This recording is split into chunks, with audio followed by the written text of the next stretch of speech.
Exception హ్యాండ్లింగ్లో multiple ఎక్సెప్షన్స్ని ఏ విధంగా handle చేయొచ్చో ఇప్పుడు ఒక ఎగ్జాంపుల్ ద్వారా మనం చూద్దాం.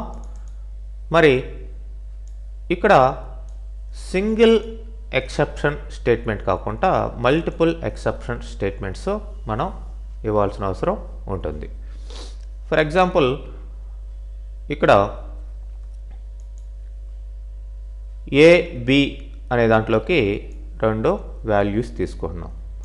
C equal to A by B అన్నాం. సి వాల్యూ ప్రింట్ అవుతుంది. అది నార్మల్ ట్రై బ్లాక్లో పెట్టాం. ఇది మనకు కావాల్సిన ప్రోగ్రామ్, యాక్చువల్ ప్రోగ్రామ్.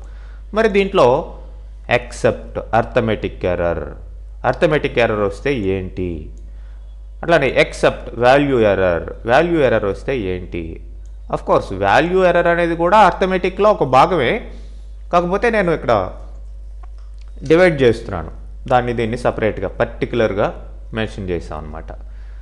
ఓకే, లేదంటే ఇక్కడ డివిజన్ బై 0 అనే దీన్ని కూడా పెట్టుకోవచ్చు మీరు సపరేట్గా. డివిజన్ బై 0 వస్తే ఇది వచ్చే విధంగా, వాల్యూ ఎర్రర్ వస్తే ఇది వచ్చే విధంగా, లేకపోతే సక్సెస్ఫుల్లీ డన్ అనేది వస్తుంది. ఓకే, మనం ఇప్పుడు దీన్ని రన్ చేసి చూద్దాం. ఏ వాల్యూ 10 ఇచ్చాను, బి వాల్యూ 5 ఇచ్చాను. సో నో ప్రాబ్లం, కరెక్ట్గా రిజల్ట్ వచ్చింది, మనకి ఎగ్జిక్యూట్ అయింది. అదే సేమ్ నేను ఇక్కడ సేమ్ ప్రోగ్రామ్ని మళ్ళీ రన్ చేద్దాం. ఈసారి ఇన్పుట్ ఇచ్చేటప్పుడు రాంగ్ ఇన్పుట్ ఇద్దాం. అంటే డివిజన్ బై 0 వచ్చే విధంగా మనం దాన్ని ఎగ్జిక్యూట్ చేద్దాం. సో 10 ఇచ్చాను ఏ వాల్యూ, బి వాల్యూ 0 ఇచ్చాను. సో డివిజన్ బై 0 ఎర్రర్ అక్కడ రైజ్ అయింది, ఆ మెసేజ్ వచ్చింది అన్నమాట, అర్థమెటిక్ ఎర్రర్ వచ్చింది. అట్లనే వాల్యూ ఎర్రర్ ఎలా ఉంటుందో చూద్దాం. A value 10, B value something X అని ఇచ్చాను. యాక్చువల్గా మనం ఇంటిజర్ వాల్యూ ఇవ్వాలి అక్కడ, ఇన్వాలిడ్ ఇన్పుట్, ఎందుకంటే నేను X character value, string value ఇచ్చాను.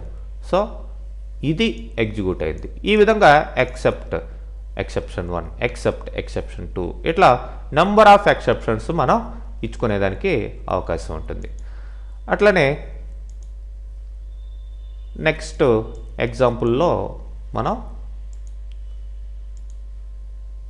ఫైనల్లీ బ్లాక్ ఎలా వర్క్ అవుతుందో చూద్దాం. జనరల్గా ఈ యొక్క ఫైనల్లీ బ్లాక్ మీరు చూసినట్లయితే this the last block in whole exception handling. Exceptions ఈ ట్రై బ్లాక్, ఎక్సెప్ట్, ఎల్స్ ఇవన్నీ అయిపోయిన తర్వాత లాస్ట్లో ఉండే బ్లాకే ఫైనల్లీ బ్లాక్. అంటే ఎక్సెప్షన్స్ వచ్చినా రాకపోయినా, రైజ్ అయినా కాకపోయినా ఫైనల్గా ఎగ్జిక్యూట్ అయ్యే బ్లాక్ కాబట్టి ఫైనల్లీ బ్లాక్ అంటాం. అంటే ప్రోగ్రామ్ ఫినిష్ చేసేటప్పుడు లైక్ ఫైల్ క్లోజ్ చేయాలి అంటే ఈ యాక్షన్స్ అంతా అయిపోయాయి, లాస్ట్లో ఫైనల్గా ఫైల్తో పని అయిపోయింది, క్లోజ్ చేయాలనుకుందాం. అట్లాంటప్పుడు ఫైనలీలో ఆ ఫైల్ని క్లోజ్ చేసేస్తాం. ఇట్లాంటి సందర్భాల్లో మనం ఫైనల్లీ బ్లాక్ని వాడుకోవచ్చు.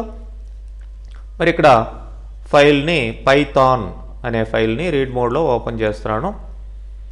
ఓకే, రీడ్ మోడ్లో ఓపెన్ చేశాను, కానీ ఇక్కడ రైట్ అని ఇచ్చాను.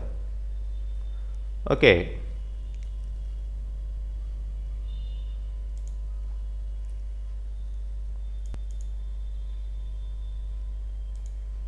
తర్వాత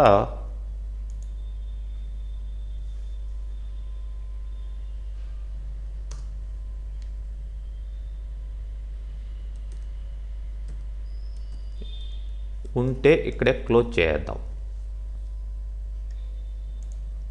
రీడ్ మోడ్లో ఉంటే ఏ ఎర్రర్, ఆల్రెడీ ఫైల్ ఉంటే ఏ ఎర్రర్ రాదు, రాకపోతే మనం file open in right mode అని పెట్టుకుంటాం. ఎనీవే ఇప్పుడు ఇది మనకి సిచ్యువేషన్ ఇది కాదు, రీడింగ్ రైటింగ్ అనేది ఫైల్ ఉందా లేదా, ఎక్సెప్షన్ ఏ విధంగా రైట్ చేయాలి అనేది. అంటే ఈ రెండు స్టేట్మెంట్స్ ఇక్కడ అనవసరం అన్నమాట. ఓకే, వీటిని కావాల్సి ఉంటే కామెంట్స్లో పెట్టేద్దాం.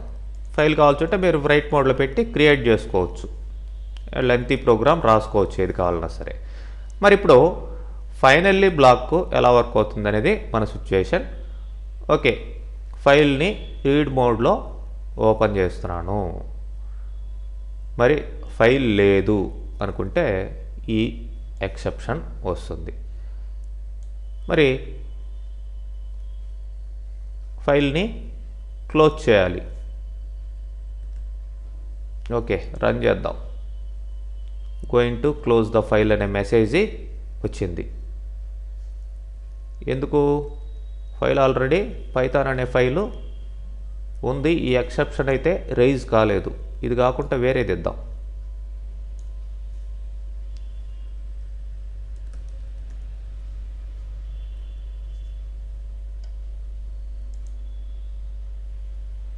So error, can't find the file or read the data. Finally block exception raise అయింది, ఫైనల్లీ బ్లాక్ రైజ్ అయింది, మళ్ళీ ఎర్రర్ వచ్చింది. ఎర్రర్ ఎందుకు వచ్చింది? మనం లేని ఫైల్ని క్లోజ్ చేస్తున్నాం. అంటే ఫైలే ఓపెన్ కాలేదు, దాన్ని మళ్ళీ క్లోజ్ చేస్తున్నాం. ఉంటే క్లోజ్ చేయాలి. అంటే ఉంటే క్లోజ్ చేయాలి అంటే మనం దాన్ని కరెక్ట్ మోడ్లో ఓపెన్ చేసి ఉండాలి. అంటే లైక్ ఇప్పుడు మనం ఇక్కడ ఒకవేళ ఉంటే మనం fh.close అని ఇచ్చేసేయచ్చు ఉంటే గనక. లేకపోతే దాన్ని fh.open in read mode, fh equal to open hello in right mode. First read మోడ్లో ఓపెన్ చేసాం, లేదనుకుంటే మళ్ళీ రైట్ మోడ్లో ఓపెన్ చేస్తాం, ఫైనల్గా క్లోజ్ చేసుకున్నాం. ఇప్పుడు ఇక్కడే ఎక్సెప్షన్ రైజ్ అయితే ఇది కాదు, కాబట్టి ఇక్కడ కాదు మనం క్రియేట్ చేయాల్సిందే, ఇక్కడ పెట్టుకోవాలి. ఇట్లా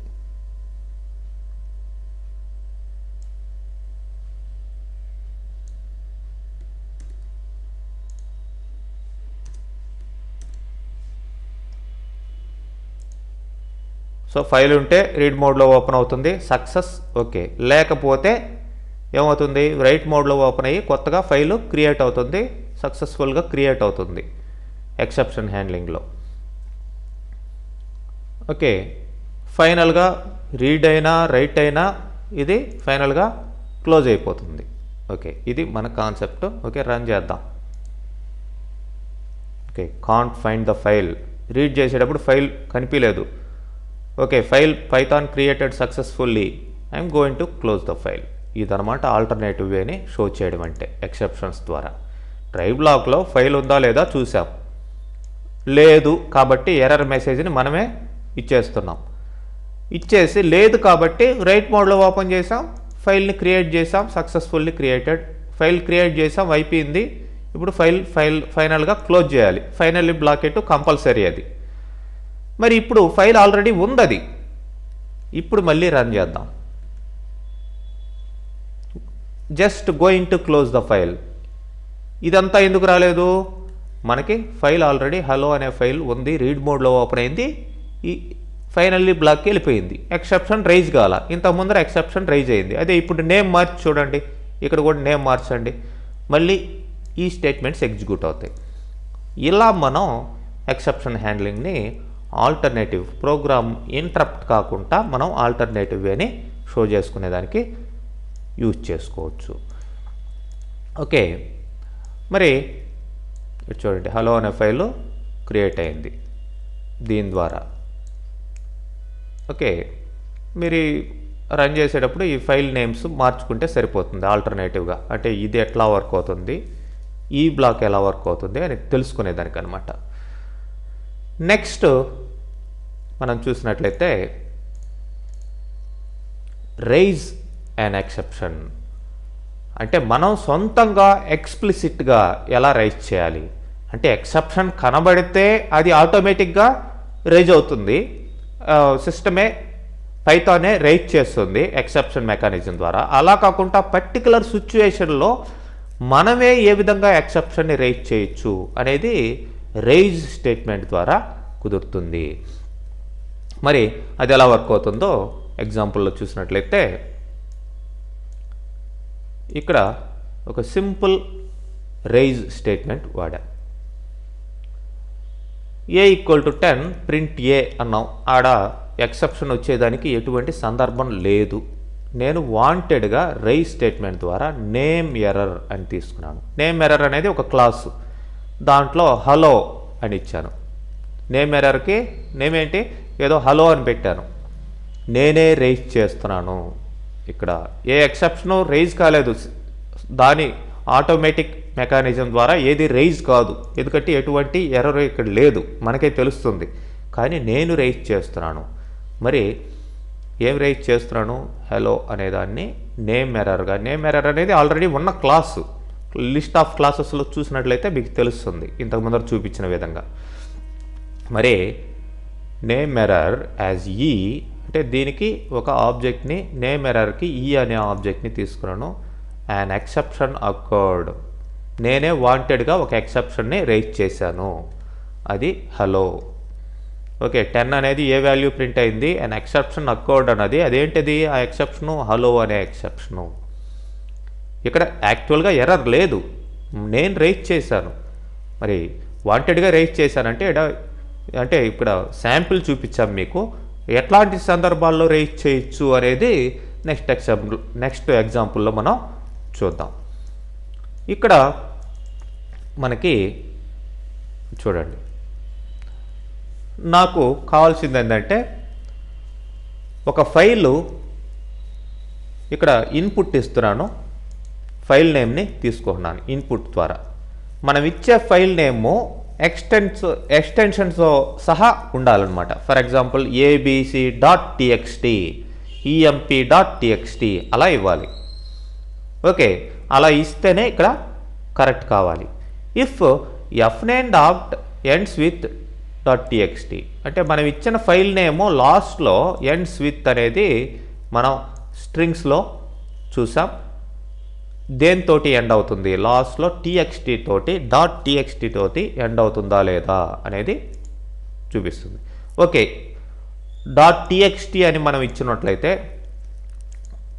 fh equal to fopen fname.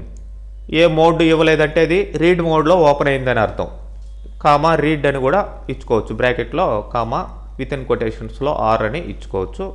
ఇవ్వకుండా ఉన్నట్లయితే బై డిఫాల్ట్ అది రీడ్ మోడే. fh.read లైన్ ఒక్కొక్క లైన్ని దాంట్లో నుంచి రీడ్ చేస్తుంది.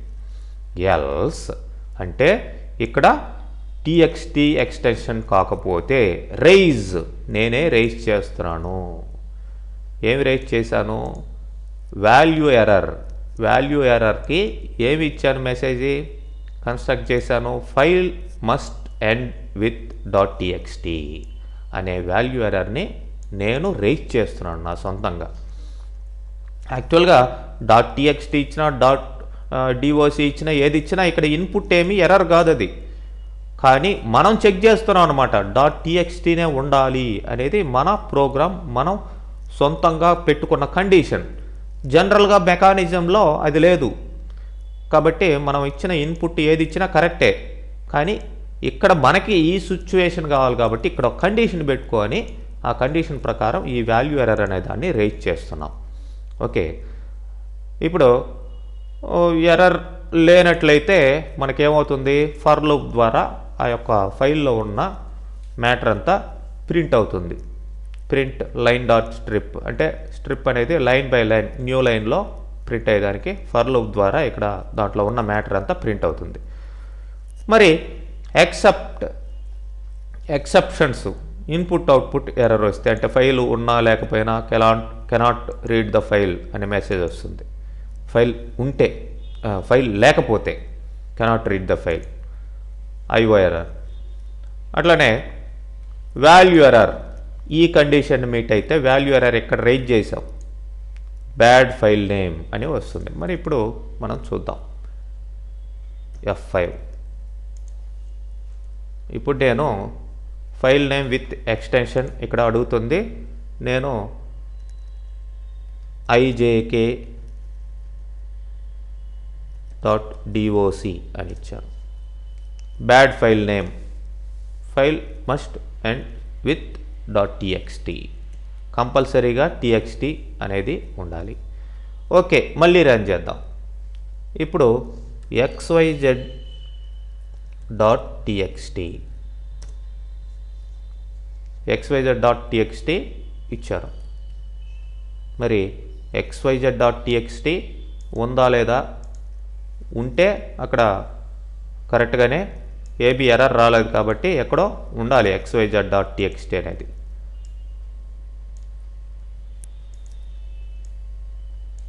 ఓకే, ఉంది. అట్లనే ఈఎంపీ ఇద్దాం.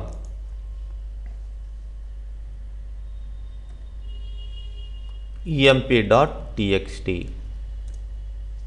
చూడండి, xyz.txtలో ఏ ఇన్ఫర్మేషన్ లేదు కాబట్టి ఫైల్ అయితే ఉంది, దాంట్లో ఏ ఇన్ఫర్మేషను లేదు కాబట్టి అది ప్రింట్ చేయలేదు. emp.txtలో ఇలా డేటా ఉంది కాబట్టి అది ఈ ఫర్ లూప్ ద్వారా ప్రింట్ కావడం జరిగింది. ఓకే, కంపల్సరీగా .txt అనేది ఇవ్వాలి. మరి ఇప్పుడు లేని ఫైల్ని ఇద్దాం.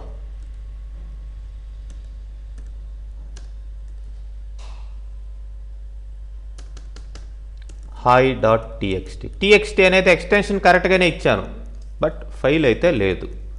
No such file or directory. ఏది ఇక్కడ కాంట్ రీడ్ ద ఫైల్, ఇది రైజ్ అయింది.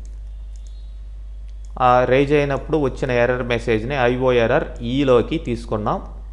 IO ఎర్రర్ ఈ అనే ఆబ్జెక్ట్లోకి దాన్ని ప్రింట్ చేసాం. బ్యాడ్ ఫైల్ నేమ్ అంటే వాల్యూ ఎర్రర్ వచ్చినప్పుడు ఈలో ఏ వాల్యూ ఉంటుంది, ఇది ఉంటుంది. File name must ends with .txt. ఈ మెసేజ్ వాల్యూ ఎర్రర్కి ఈ మెసేజ్ ఇచ్చాం. ఇదేమో కాంట్ రీడ్ ద ఫైల్ అన్నప్పుడు అది సిస్టమ్ జనరేట్ చేసిన మెసేజ్ ఈలో ఉంటుంది, అది ప్రింట్ అవుతుంది. సో ఈ విధంగా మనం ఎక్సెప్షన్స్ని రైట్ చేసుకోవచ్చు. ఎక్స్ప్లిసిట్గా మనకు కావాల్సిన సిచ్యువేషన్లో మనకు కావాల్సిన కండిషన్ పెట్టుకొని ఎక్సెప్షన్స్ని రైట్ చేసుకోవచ్చు అనమాట. ఓకే, అట్లనే యూజర్ డిఫైన్డ్ ఎక్సెప్షన్స్ లేదంటే కస్టమ్ ఎక్సెప్షన్స్ అనేటివి ఉంటాయి. ఆల్రెడీ ఉన్న ఎక్సెప్షన్ క్లాసెస్ని వాడుకొని, అంటే IO error exception, arithmetic exception, ఇట్లాంటి క్లాసెస్ అన్నిటిని వాడుకొని మనం సొంతంగా ఒక కొత్త ఎక్సెప్షన్ క్లాస్ని క్రియేట్ చేయొచ్చు. అదే అనమాట యూజర్ డిఫైన్డ్ ఎక్సెప్షన్స్. మొత్తానికి కొత్త ఎక్సెప్షన్ క్లాస్ని క్రియేట్ చేయాలి.